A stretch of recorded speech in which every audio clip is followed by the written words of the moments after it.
Good morning, Store Nation. I don't know why I do a little dweagle every single time I press record. Okay, so today I'm going to do a really quick episode because it was one that I recorded last Friday, but for some reason we had technical difficulties. I recorded it twice and it still didn't work. So I just thought, sod it. So here we are, third time lucky. And we're talking about simplification.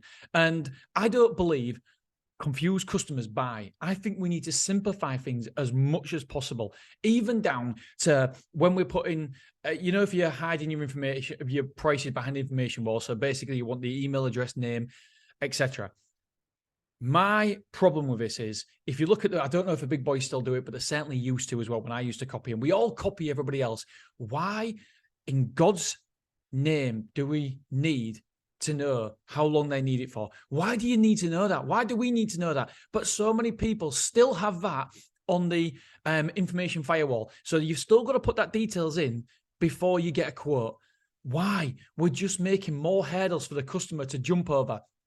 If you're doing hiding your prices by information wall, what you need to do is make it as simplified as possible. So for me, all you need is your name, your telephone number, and your email address. 3 things. That's all you need. Why do you need to know when you're going to start at that point? Because most people don't know when they're going to need self-storage for, when they're getting the initial quote. So you're just confusing the matters even more. Anyway, so that's part of what I want to talk about today.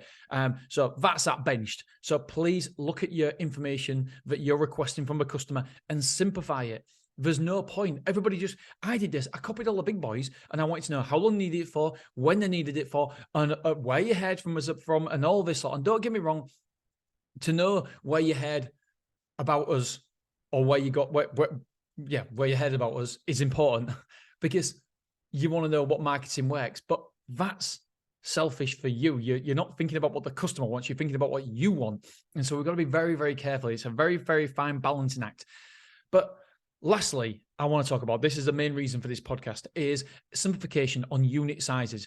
I got a quote through and it must have had 15 unit sizes. It must have had 10 square foot, 15 square foot, 20 square foot, then 25 square foot. Then it was 35 square foot. Then it was 50 square foot. Then it was 60 square foot. Then it was 65 square foot. Then it was 70. I was like, holy shit, they're all the unit mixes that I got. I'm like, no. Right. What we need to do, we need to send it back.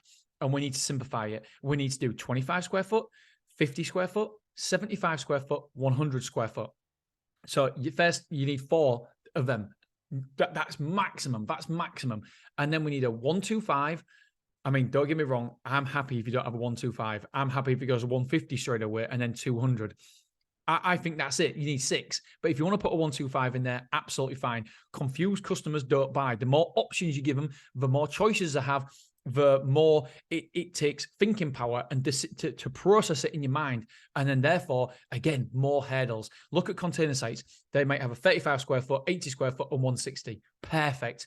3 choices, simplification. Now, I'll give you a quick story. When I was a kid, we used to go swimming on a Wednesday night. And on the way home, we used to park down Mill Lane. And there was a corner shop on the right and a corner shop on the left. The corner shop on the right was my favorite because it had endless amount of choices. There was choices of chocolate bar, And so I used to want to go in there all the time. The problem is that I was paralyzed by choice because there was so much chocolate, so many choices.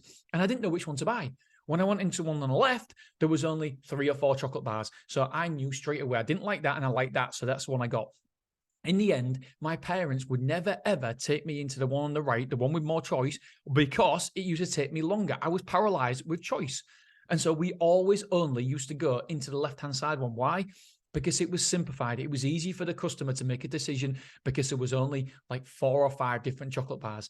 There's an article that I've read recently and a podcast that I listened to, 2 different people, but saying the same thing, that the more choice you give the customer, the more confused the customer is.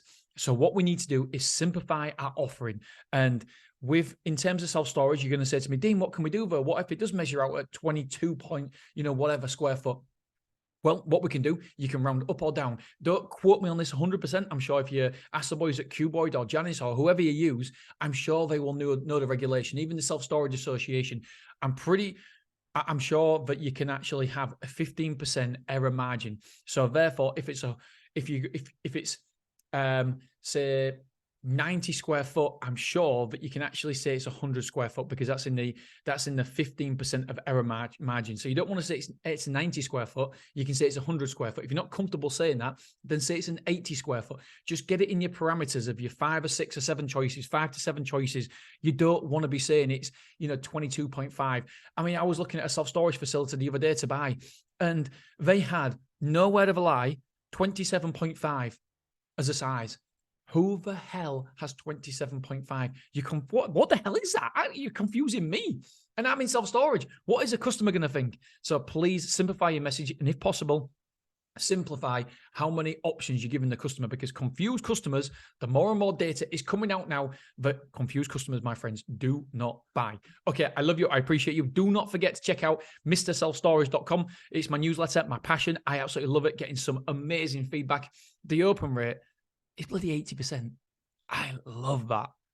Who has a newsletter with an open rate of 80%? The average is less than 20%. It is wonderful. I mean, don't get me wrong, it is the first week, so maybe people are opening it because it's a new thing, but I'm taking that. I'm taking that to the bank all day long, my friends. Okay, I'm going. I love you. I appreciate you, and I will see you tomorrow morning. I think we're going to talk about Wrexham tomorrow. All right, guys, girls, love you. I appreciate you. Bye.